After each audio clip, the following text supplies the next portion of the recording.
British Foreign Secretary Jeremy Hunt has warned that the UK is at risk of crashing out of the EU with no deal by accident if the EU don't change their approach. While speaking in Berlin after a meeting with German Foreign Minister Heiko Maas, Hunt told reporters that the only person that would be satisfied with a no-deal Brexit would be Vladimir Putin. Well, Hunt's visit to Berlin comes as British cabinet members are travelling across Europe this week, hoping to sell Theresa May's Brexit strategy to the continent. But with the final UK-EU summit looming, Prime Minister May has said that Britain is ramping up plans for a breakdown in talks. And joining us live with the latest is correspondent Bryony Williams. Bryony, is Britain really expecting a no-deal Brexit here? Well, the UK government is walking an extremely fine line at the moment. On one hand, it's trying to say to EU negotiators that it won't be backed into a corner, so we'll be ready for a no deal. But then on the other hand, it's warning that no deal won't be good for either side.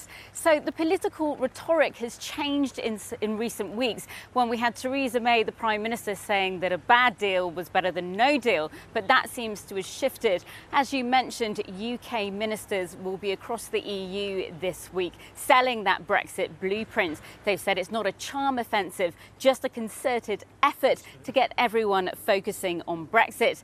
Jeremy Hunt was speaking in Germany yesterday. So without a real change in approach from the EU negotiators, we do now face a real risk of no deal by accident. Well, that was the Foreign Secretary talking about a no deal. Theresa May, the Prime Minister, was in the north of England yesterday saying that contingency plans are ramping up for a no-deal scenario. We've heard that there have been more jobs advertised on the border agency and for the tax office here in the UK, and that the National Health Service is stockpiling medicines. There's also concern that because 40% of the food that is consumed here in Britain comes from the EU, that there will be tailbacks of over 20 kilometres at the border.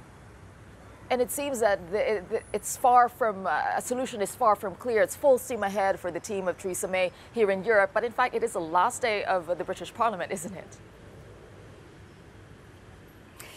Yes, it is the last day that Parliament sits here in the UK, and the Brexit Secretary Dominic Raab will be answering questions from MPs over the negotiations in Brussels, just how far they've come along. It's a continuing baptism of fire for him because, of course, he's only been in the job for a few weeks. It all comes as a report from another group of MPs is warning that security and public health might be put at risk if there is a no deal. Now, let's just remind ourselves, we've got 12 weeks until that October cut-off when the EU and the UK is meant to have some kind of negotiation drawn up. Now, there's a heat wave going on in the UK at the moment, and I'm sure on the last day in Parliament, the political temperatures will be rising too.